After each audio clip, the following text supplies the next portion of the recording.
Joel Klatt will be on it, joining us now. Here is the Klattster. It's so good to have you. Listen to that. Now.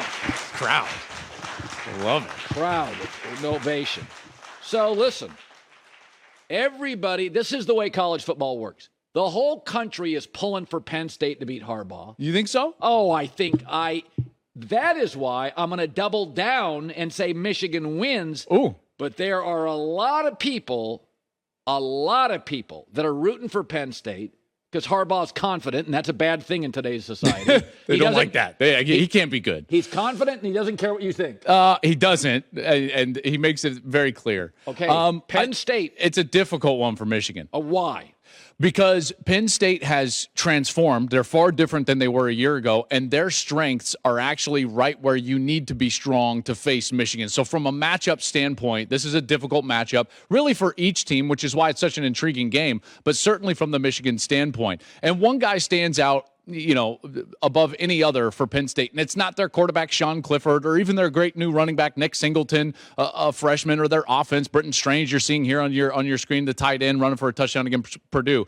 It's a guy that was hurt in the back half of last year, and he makes them a really stout run defense, and it's their defensive tackle, P.J. Mustafer. He's a really good player, Colin, and if Michigan can't just own the line of scrimmage and run the ball with Blake Corum, that means the game is going to fall on the shoulders of young J.J. McCarthy, and that's a big moment and a big stage for a young quarterback at that point. So I think the game rests on P.J. Mustafer and the Penn State's defense ability to try to make Michigan a one-dimensional offense. The other thing about Harbaugh, he's not cool, and the internet loves cool. They love Johnny Manziel. They don't like Russell Wilson.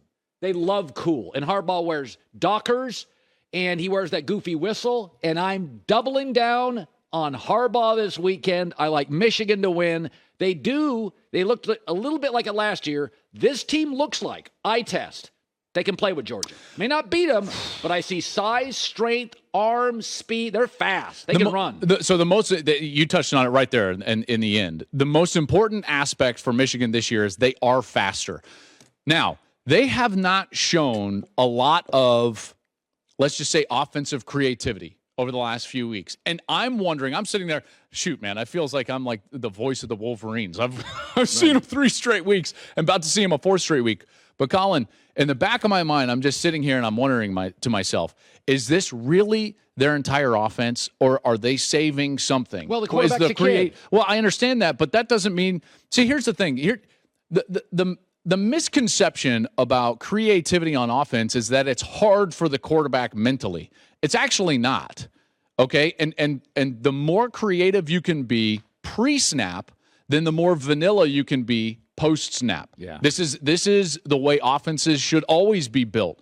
Make the defense look at a lot, movement, different formations, different personnel groups, and then run the same 5 to 10 to 12 concepts out of those different looks. This is what makes Lincoln Riley so good. This is what makes Steve Sarkisian so good at the college level. And Michigan hasn't shown that. They've got heavy tendencies formationally, and they're going to need to break those and get more creative if they want to win on Saturday. All right, so you got Michigan going into the can here. You don't like them. Let's go USC.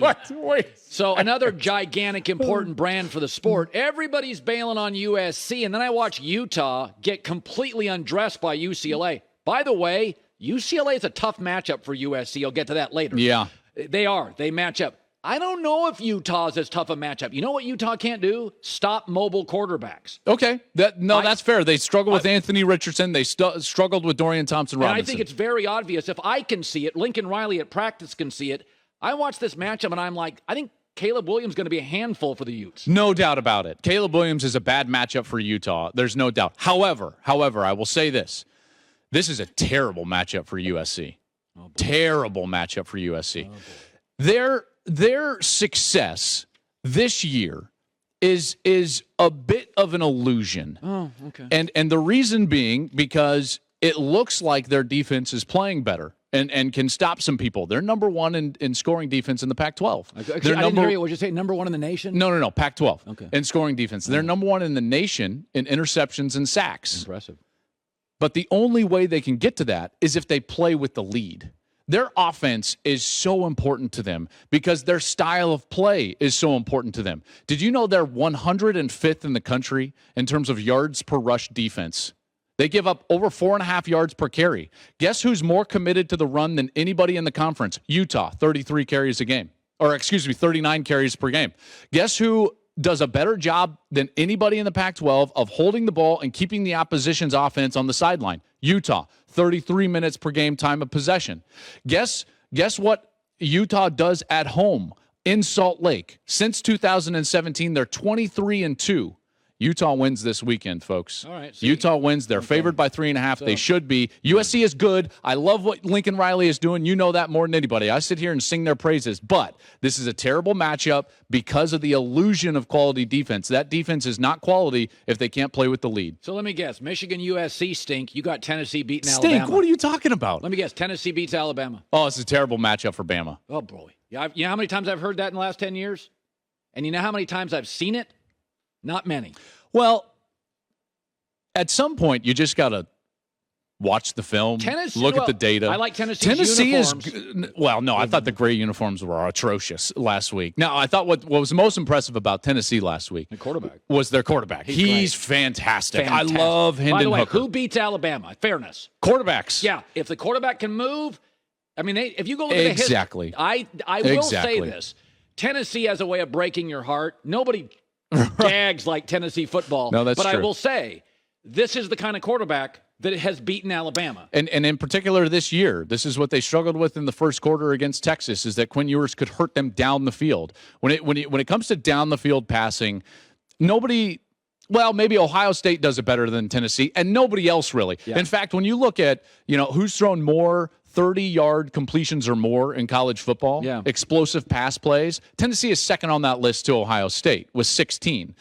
Hendon Hooker has 40 touchdowns, over 40 touchdowns, only 3 interceptions since transferring to Tennessee. It's a bad matchup for Alabama. Plus, Alabama doesn't know about their status of their quarterback, and they struggle on the road. In the last couple of years, really since they lost a dominant offensive line, they have struggled on the road. Last year, they won a tight one against Florida on the road. They got beat by Texas A&M, 4 overtimes against Auburn. This year, they go to Texas. They have to win by a point with their quarterback putting a cape on their back, and this might be the toughest environment of them all. Neyland is going to be on fire. Hendon Hooker is playing as good a football as anybody. He's really good. I think Tennessee wins this weekend.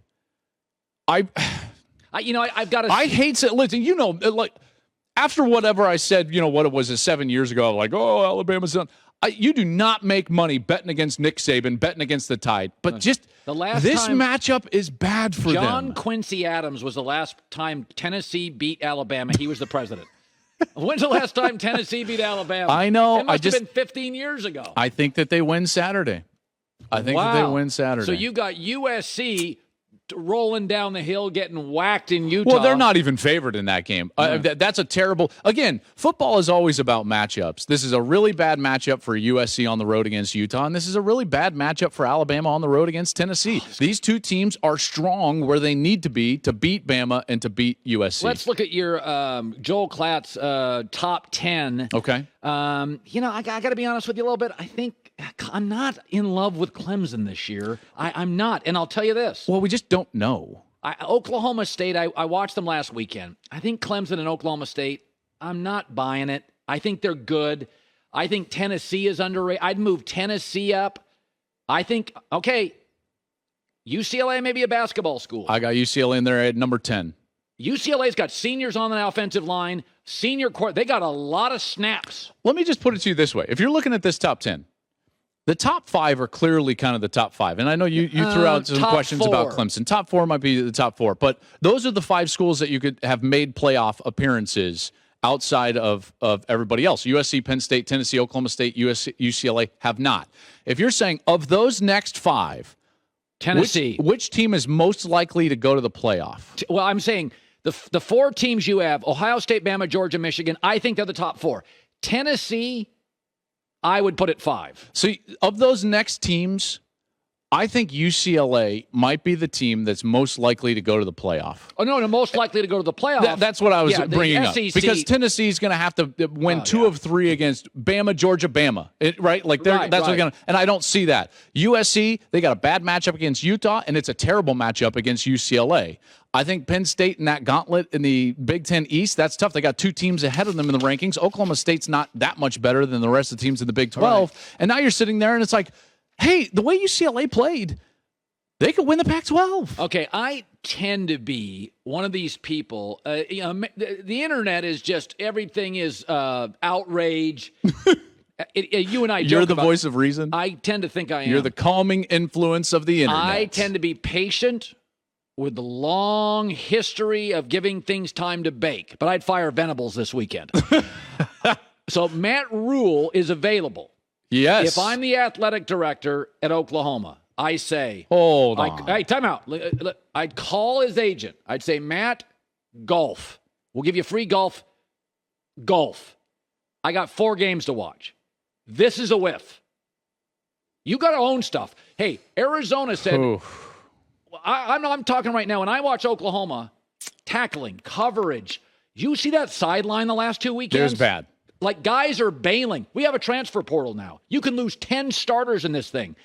If they don't get it right in the next month, I think you have to call Matt Rule. You can't go to the SEC. By the way, look at the SEC right now. Offensive coach at Tennessee, they're surging. Offensive coach at Ole Miss, they're surging. I know y'all love Saban and Kirby Smart. There are a lot of smart offensive coaches in that Even Saban's defense now is not as dominant as it was. Really? It doesn't look as fast as it used to.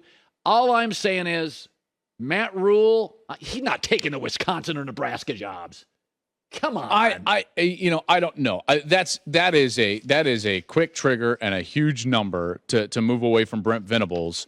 I think that Brent is I think he is a guy that can and will have success. This last weekend was a tough one because he loses his quarterback and 49-0. I know. Trust me, I get it. And what was most disturbing is the lack of effort and heart showed by Oklahoma in that game specifically and in that venue. That's the spot that is like, you make your last stand. Okay. If you're on one of those teams, that's it. You leave it all on the field, and Oklahoma certainly didn't do that. Okay, so let's shift to this. You talk about playoff. Oklahoma stinks. Baylor, to me, is a little down. Oklahoma State feels a little fraudulent, but solid. Quinn Ewers, Texas. They are not out of the playoffs. This is interesting. And, by the way, best loss in the country. Well, and without their quarterback for 3 quarters, and they had outplayed Alabama. I know I know this is wild. And here's the deal. Texas has. We do this all the time with Texas. They're back, and then they ebb and flow. And their charge now is to go out there and play with some level of consistency. Having said that, it's clear to me when I watch Texas with Quinn Ewers as their quarterback. Different team. They're a top 10 team. Absolutely. They can beat anybody in the country and certainly in their conference. I will ask you this. Let me just paint the picture for you. All right. This 4-team scenario. Okay. Are you ready for this? Yeah. Alabama 12-1. Losing the SEC championship game. Okay, so non-champ. Michigan 11-1, non-champ, non-division champ. Pac-12, USC or UCLA, 1-loss champ. Texas, 2-loss Big 12 champ. Who goes? There's one spot available. Because in that scenario, Clemson, Big 10 champ, and Georgia would go. Who goes? Texas would be in the conversation. That's what I'm trying. Like, Texas would have an argument. I think at that point. When I watch Texas, first of all, Sark is such a clever offensive coach. He is. He's really clever. Now, I'm not saying they're going to win all their games, but college football has been dying for what's happening this year. Like, I watch USC and UCLA, and I'm like, the game's shifting to offense. You may have 2 of the smartest offensive guys in the last 10 years in college football. Those teams can score. And I think that college football in particular has gone wildly to like just defense, just running, just passing. And what it's kind of evening out to right now is you better be complete. There's a completeness that you have to have. And when you look at the way Texas played last week, they've got Bijan Robinson at running back. They've got now Quinn Ewers. They've got a passing game, a defense that played very well. And you can say the same about UCLA. They can throw it. They can run it. They play tough on defense. Completeness is what's rewarded. That's why I have Ohio State at number 1 right now. They're a more complete team than anybody else in the country. But that's why these teams like UCLA and Texas could be surging into a position where we're talking about them late November for a playoff spot. Listen, I am vulnerable. I'm willing to have my heart broken by Texas again. You're out there. You're ready to just put it out there? I put my heart out there, and it gets slapped around the hockey table all the time. I think Texas is legit. When Quinn Ewers is quarterback, I think they're totally legit. That's the caveat. When he's out there, I don't disagree with you. I don't disagree. By the way, I'm not pulling the trigger on Brent Venables for Matt Rule. Not this quick. No. Right. I won't do that. Good luck in your recruiting cycle next year. Okay, he's got a new podcast, the Joel Klatt. It was good this week. Thank you. You did a good job on that stuff. Wherever your podcasts go, new episodes drop 3 times a week. Boy, they're working you here. What is it called? The Joel Klatt podcast? Joel Klatt Show. Folks, I'm very proud of it, and it's really fun. Monday, Wednesday, and Thursday, new episodes drop. Go check out today's, download it, and then tomorrow, I got 4 games, the 4 best games of the weekend, and my picks. Do you do it by yourself so nobody challenges you? You just up there just throwing things against the dartboard? Because on this show, this guy brings a 98-mile-an-hour cutter. Oh, do you? Yeah, I bring the heat. You've got to go listen to Monday's podcast. I told a story about playing minor league baseball. It was fantastic. And facing Mark Pryor in one of his rehab starts. I am the Mark Pryor of talk show host. No, I'm sorry, you're not. I actually faced Mark Pryor, and now I'm sitting in this chair, and you're not. He is Joel Klatt. Hey, listen, Michigan, you're the best. Penn State. You're the best. I'm going to go Michigan, but I do think it's close. Hi, everybody. Thanks for watching. Subscribe here to get the latest from the show. Also, be sure to check out more of the best clips from The Herd or go watch a few segments from other shows on FS1.